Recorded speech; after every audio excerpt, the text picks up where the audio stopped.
When Nintendo announced that the third generation of Pokémon games would finally be getting remade for the Nintendo 3DS, many fans could barely contain their excitement. Yet after the truly excellent Pokémon X and Y, what could Game Freak do to possibly improve upon it? It seems that the Pokédev still has a few tricks left up its sleeve even after all these years. Pokémon Omega Ruby and Alpha Sapphire follow the plot of the originals religiously, with only a few minor adjustments here and there to better fit the modern Hoenn.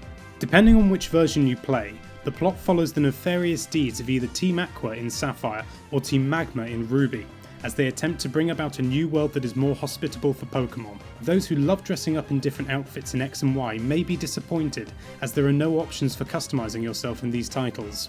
It seems like a bit of a step backwards, and that's not the only strange thing that's a bit archaic for the series. The Pokémon Centres and Pokemarts are separate once again, despite them being combined into a single convenient building in the previous 3DS outing. This decision was probably made in order to try and keep the layout of the towns consistent with the originals, but it still feels like an odd move. A lot of the unique features from X and Y have been carried straight over to this new entry. There's no hiding this fact either, as the features that have been copied have been done so without any real adjustments. The player search system, Pokémon Me and Super Training have all been copied and pasted into this entry, so anyone worried about not being able to shove Pokepuffs into their beloved Trico's mouth can rest easy. Many if not all of the Megastones that were present in X and Y can also be found in these new titles, but don't expect to have to wait until after you've beaten the Elite Four to find them, as many of them are scattered around Hoenn from the get-go, marked by conspicuous sparkles on the ground. Hoenn itself has received a number of enhancements, some of them minor like the placement of trainers and items, but some of them are outright enormous. Morville City's gym leader Watson spoke in the originals about completely overhauling his city, and in these remakes you can tell he's clearly been busy fulfilling this dream. Morville is now entirely one building, with everything being held under a single roof. This is where you'll also find a lot of elements that have been introduced since Ruby and Sapphire were released, such as move tutors who specialise in special moves for starter Pokémon, a shop where you can partake in inverse battles, and a Pokémon exchange stand to name a few. As crammed as these newer features feel being all in one place, it does allow for the rest of Hoenn to be as faithful as possible, for better or for worse. A new system for finding Pokémon makes an appearance in this game, the Dexnav. This feature of the Pokénav Plus allows you to scan Pokémon whose tails stick out of the tall grass, or equivalent depending on the environment, and gauge their level, first move and ability. This can help you pick out the best monster for your party, but the effectiveness of this feature will only be fully realised once you've searched and scanned the Pokémon you're looking for a large number of times, increasing the Dexnav's level for that particular Pokémon.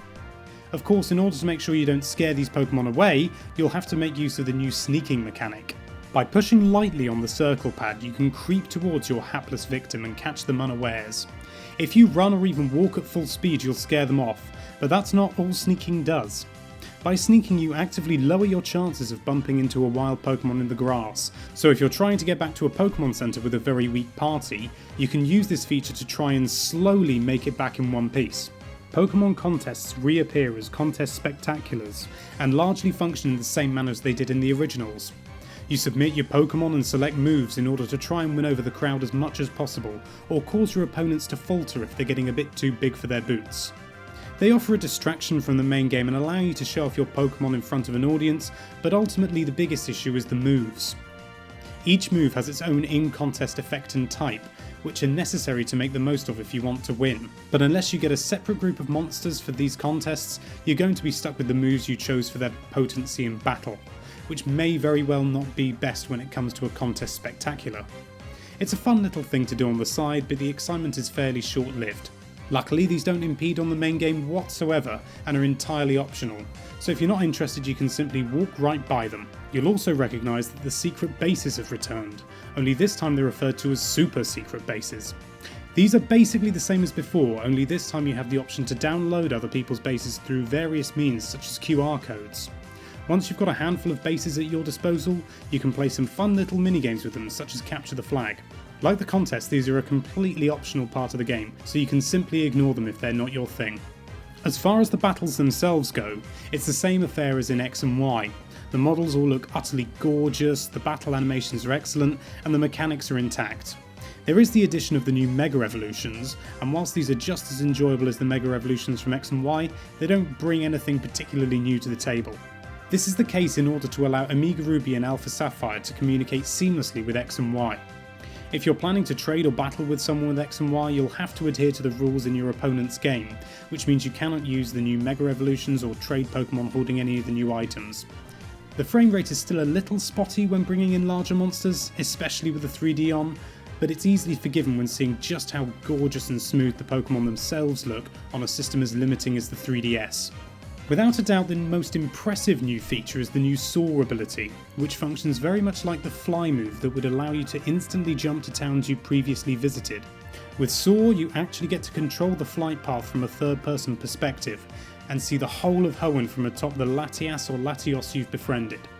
This function is activated by using the Eon Flute item, and does not require Latias or Latios to be in your party, as the legendary beast will happily swoop down from the sky and pick you up even if it's in your PC box.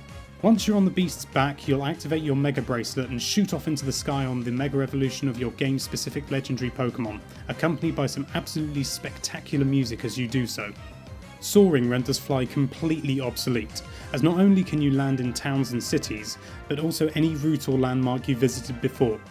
It takes longer than simply using fly, but the additional freedom you're given, coupled with the pure joy you feel while flying over the entire region, and the freedom to not have a Pokemon with the move in your party at all times, leaves what was arguably the most useful HM largely unnecessary.